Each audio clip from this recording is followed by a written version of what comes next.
Continuando então, agora vamos ver a despesa pública, que também faz parte dos procedimentos contábeis orçamentários. Da mesma forma que a receita pública tem etapas, a despesa pública também tem. A fixação é quando está lá na lei orçamentária, ou seja, a própria legislação, a lei 4.320, diz que a receita será prevista e a despesa será fixada. Por que essas expressões? Prevista a receita porque ela pode arrecadar menos ou mais do previsto. Fixada a despesa porque o órgão público só pode gastar até o limite que foi fixado. Depois, na parte da execução, tem o empenho, liquidação e pagamento. Empenho é a reserva, vamos dizer assim, da parte do orçamento, de uma dotação orçamentária para uma despesa. É reserva de um orçamento. Está previsto lá no artigo 58 da Lei 4.320. A liquidação é quando um agente público verifica se aquilo que foi licitado está de acordo, ou seja, um serviço, a aquisição de um bem, está de acordo com o que foi previsto comprar.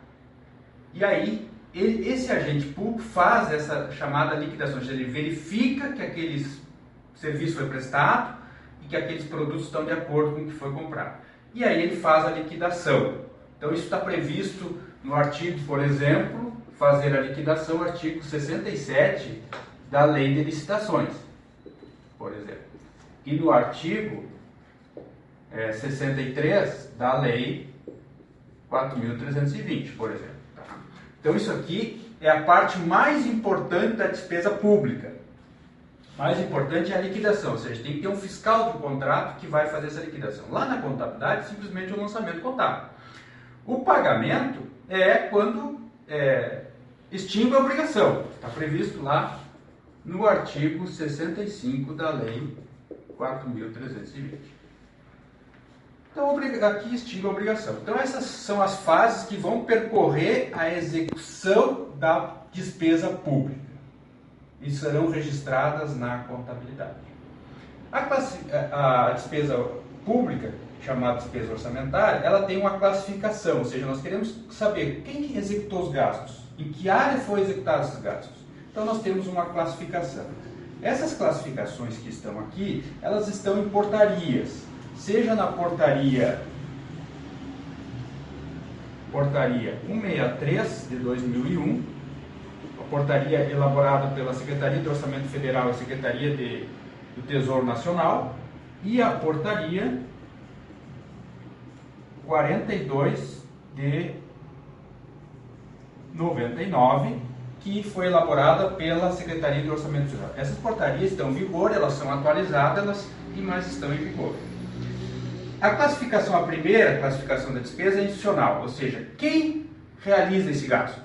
Porque quem realiza os gastos são os servidores. Os servidores estão lotados em uma estrutura organizacional. Então, a classificação institucional, quem executa o gasto? Qual o órgão que executa? Qual a estrutura organizacional que executa?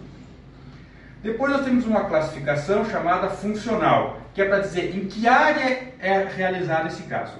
E aí, essa categoria, classificação funcional, se divide em função e subfunção. Por exemplo, neste momento, nosso gasto aqui que nós estamos ocorrendo a função é educação, a subfunção é ensino superior, por exemplo, dentro de uma universidade. Então ela classifica o gasto por área. Também temos a chamada estrutura programática, que é aquela que está prevista lá no plano plurianual, ou seja, a execução orçamentária registrada na contabilidade, ela demonstra a execução do plano plurianual, o que foi priorizado na LDO e a materialização do orçamento na lei orçamentária. Então, lá no plano plurianual vai ter um programa de governo, vai ter atividade, projeto e operação especial. Programa de governo é o que organiza a ação governamental. E essa ação governamental, por meio desse programa, ela vai ser executada por algumas ações. As ações são atividade, projetos e operação especial.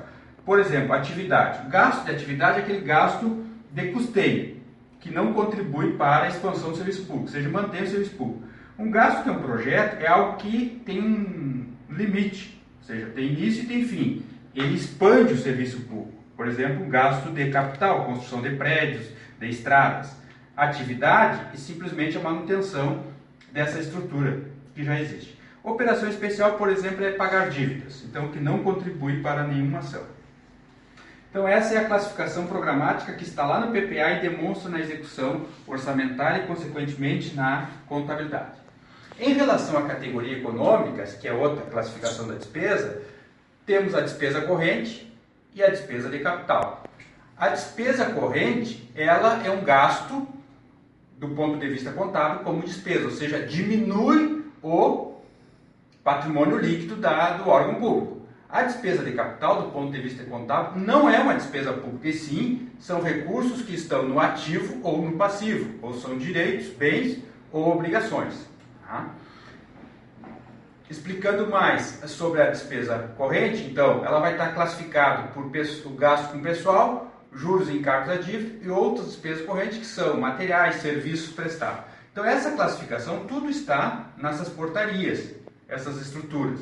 E ela é em qualquer órgão público, municipal, estadual, federal. Então, esses gastos aqui são os que demonstram a manutenção do órgão público. A despesa de capital se divide em três. Né? Investimentos é quando constrói prédios, constrói estradas, pontes. Inversões financeiras, por exemplo, é quando compra um prédio pronto. Tá? E a amortização da dívida é o pagamento da dívida pública. Então, investimento, construir um prédio é ativo, né? Mobilizar. Comprar um prédio pronto é lá no ativo. A amortização da dívida é o pagamento de uma obrigação que está lá no passivo. Então, do ponto de vista contábil, aqui são valores ou são informações que estão no ativo e no passivo. Mas elas têm que estar previstas no orçamento porque o objeto do orçamento é o fluxo financeiro, ou seja, tudo que eu tenho que receber ou que tenho que pagar tem que estar autorizado na lei orçamentária.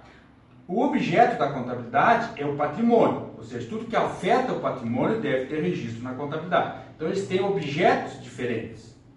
Eu posso ter registro na contabilidade além da execução orçamentária. Exemplo, uma depreciação, uma provisão. Isso não vai consumir recurso financeiro, então pode ter registro na contabilidade e, consequentemente, não vai ter registro na execução orçamentária. Então, essa é a parte da despesa que demonstra a execução orçamentária com base na legislação, em portarias. Tudo que fizemos aqui, atendemos uma legislação, ou seja, demonstramos o atendimento a uma legislação por meio de registros contábeis e de relatórios, consequentemente, que vão ter depois. Então, esses são os procedimentos contábeis orçamentários, tanto a receita e a despesa. Nesse sentido, então, esse módulo ele é extremamente importante, ou seja, o maior volume de registros na contabilidade decorre da execução orçamentária.